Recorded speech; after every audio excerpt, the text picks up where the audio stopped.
그녀는 여느 아이의 엄마들과는 다른 목적을 가지고 동네 마트를 찾곤 했습니다. 마트에 올 때마다 늘 동행자가 바뀐다는 아기 엄마. 이야기하는 거 잠깐 들어보니까 영업 사원인 것 같아요. 어찌된 일인지 대화가 끝나면 모녀에게 뭔가를 사주고 있었습니다. 동행자를 바꿔가며 벌써 여러 번 반복되고 있는 이 장면이 점원은 어쩐지 의심스럽습니다. 이런 말을 하면 좀 그렇지만 영업 사원한테 좀 삥 뜯는 그런 느낌. 그녀는 인근 카페에서도 유명 인사였습니다. 방문 판매원부터 포교 활동을 하는 종교인들까지 아주 다양한 분야의 낯선 이들과 약속을 잡는다는 그녀. 늘 아이의 손을 잡고 나타나는 그녀는 한 번도 제 돈을 주고 음료를 사 마신 적이 없다고 했습니다. 생갈주스 제일 비싼 거. 항상 100%죠. 100%죠. 저기도 둘다. 주스가 바닥을 보이자 아이의 손을 잡고 일어섭니다. 1시간씩 또 기다리고 앉아있어요. 다시 올 거라고 말을 하고 갔으니까요. 그 영업하시는 분들. 그러니까 하나라도 팔수록.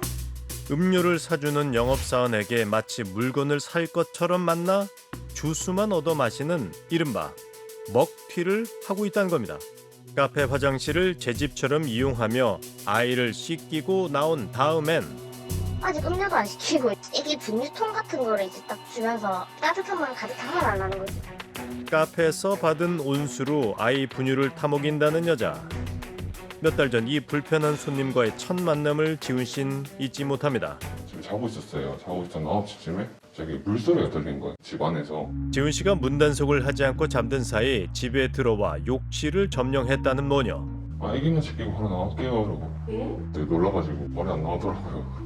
당당하게 욕실을 이용하고 사라졌던 모녀는 얼마 뒤 또다시 지훈 씨네 집을 찾아왔습니다. 그 아줌마 말씀 들려보냈는데 애기 보니까 너무 불쌍한 거야. 3살 남짓 그렇게 돼 보이대요. 언제든지 연락하고 오셔도 된다고. 연락처 들었거든요 처음에. 들었는데 시작이 된 거예요 이제. 여잔 마치 자신이 집주인인 양 지훈 씨의 일정과 상관없이 집을 드나들었습니다. 여자의 무리한 요구가 계속되자 지훈 씨는 더 이상 욕실을 빌려줄 수 없다고 했습니다. 그러자 전에는 오라고 하시더니 갑자기 변하신 이유가 있나요? 아이랑 목욕탕 가게 목욕비 좀 부탁드려 봅니다. 집주인 아줌마가 제가 얘기를 했어요. 자기 옆집에도 들락날락 걸린다는 거예요. 들락날락 걸리다 너 의식했나 보네 이러고 뭐 얘기하면서 봤어요. 나와 있더라고요 방송에. 소희 엄마.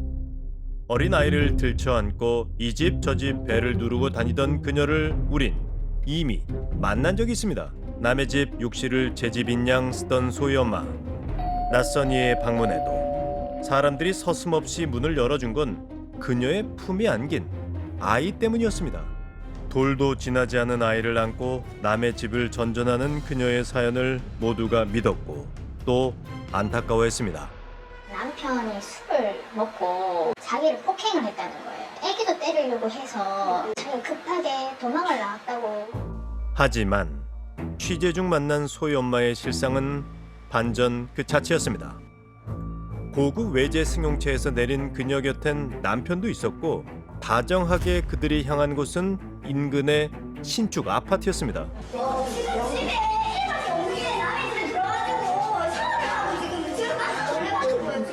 아니라 제가 위에 분 나한테 왔는데 물이 안 나가지고 물이 안 나면 공사를 가지고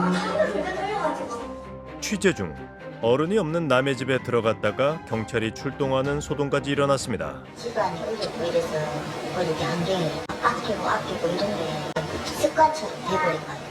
중고등 때도 막 혼자 걸어다니고 모습이 아끼려면 아껴갖고 이제 엄마 다시 엄마를 불쌍해서 그러지 말라 하는데도 내가 그렇게 돼버린 거야 내 삶이. 아이를 씻기는 데 쓰는 돈이 아까워 버린 일이라고 했습니다. 그녀의 남편 역시 황당해했습니다. 저는 오늘 알았어요. 알아가지고 저도 지금 충격받아가지고 진짜. 절약이 병이 된 겁니다. 공짜 물을 쓸 생각에 자신도 모르게 거짓말을 하게 된다던 소희 엄마. 이번에 상처받아서 정말 죄송하고 진짜 했어도 안 되지 솔직히. 아기 엄마 아기를 생각하면서 정신 차리고 책임만 가지는.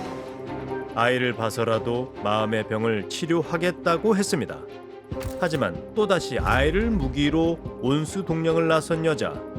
그 사이 엄마에게 안겨있던 소희는 어느새 걸음마를 익혔고 여자의 품엔 또 또 한 명의 아이가 안겨 있습니다. 그녀는 대체 왜 거짓말을 멈추지 못하는 걸까? 또다시 온수를 빌리러 가는 걸까? 그런데 발길을 멈춘 그녀가 으슥한 곳으로 들어갔다가 사라졌습니다. 여자가 잠시 머물렀던 공간에서 검은 비닐봉지만이 발견됐습니다. 누군가 버려둔 종량제 봉투에 자신의 쓰레기를 뒤집어 넣어둔 여자. 오늘 밤의 외출은 쓰레기 봉투값을 아끼기 위한 것이었나 봅니다. 아니 만나고 싶지 않고 저한테 전화도 하지 마세요. 선생님 그때 저희랑 치료받았다고 하셨죠? 치료 받으셨어요? 상담 받았어요. 그 애 놓고 못 받아주고 당연히 애기랑 집에 있는다고. 나를 아예 못 살게 만들어가. 왜 그러는 건데요? 치료를 받고 있냐는 말에 화부터 냅니다. 피해자들은 하나같이 아이 걱정을 했습니다. 지인분이 그 샤워 당했다고 하시더라고요. 두 번째 또 방문을 하셨는데 그때는 이제 문을 안 열어주셨대요. 그때 아기가 하는 말이 엄마 이 집도 안 된대? 이렇게 말을 했다. 아기가요? 말도 배우기 전부터 엄마 품에 안겨 거짓말의 도구로 이용됐던 소희는 어느새 엄마의 거짓 동량에 장단을 맞추는 지경이 돼버렸습니다.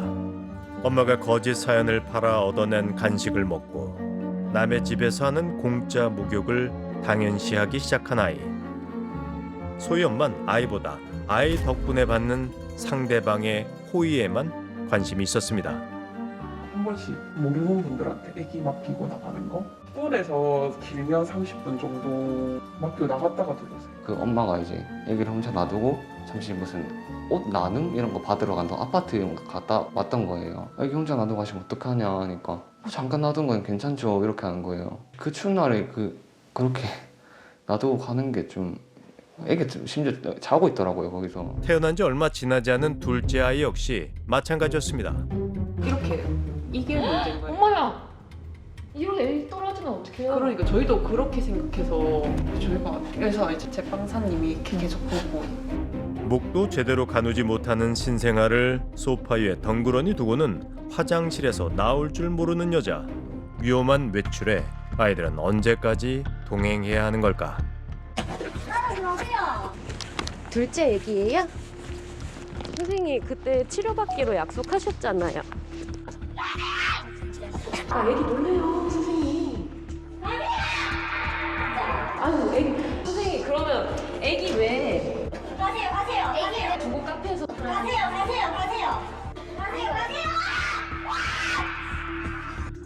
아무래도 여자와 대화를 나누는 건 불가능해 보였습니다. 아버님 보호자시잖아요. 이 가정의 가장이시고. 근데 저도 일을 하러 가잖아요. 저는 당연히 전적으로 저희 아내를 믿고 가는 거잖아요. 근데 지금 이런 일이 벌어졌다는 것 자체가 나는 너무 웃기고 이게 같이 살 수 있나? 나는 이제 저도 이제 겁이 나요. 정이 떨어지는데 사람한테.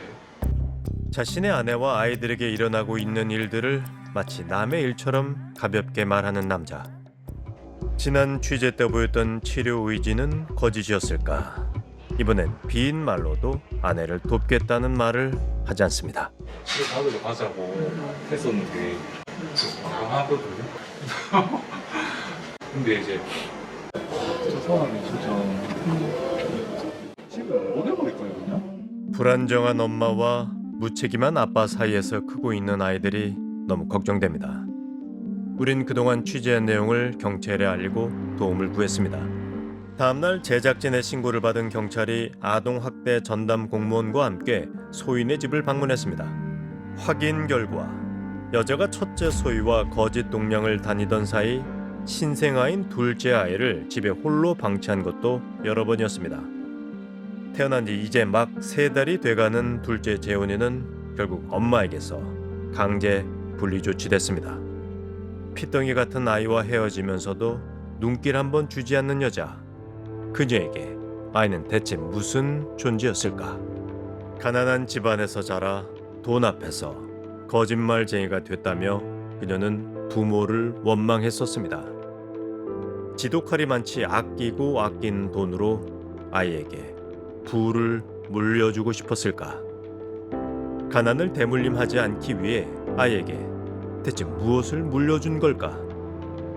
소희가 바라본 세상의 전부가 그녀였다는 사실이 너무 안타깝습니다.